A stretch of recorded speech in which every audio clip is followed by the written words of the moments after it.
National Weather Service in Charleston has issued a special marine warning for waters from South Santee River, South Carolina to Savannah, Georgia out 20 nautical miles until 6:15 p.m. Eastern Daylight Time.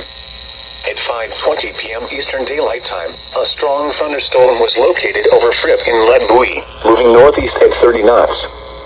Hazard, wind gusts to 34 knots. Source, radar indicated. Impact, small craft could be damaged and briefly higher winds and suddenly higher waves. Locations impacted include Edisto 40 Reef, Edisto 60 Reef, Devo Bank, North. Edisto Nearshore Reef, St. Helena Sound, Fripp Island Reef, Hunting Island Reef, Pelican Bank, Kiowa Reef, Fripp Island Wreck and Fripp Inlet Buoy. Move to safe harbor until hazardous weather passes.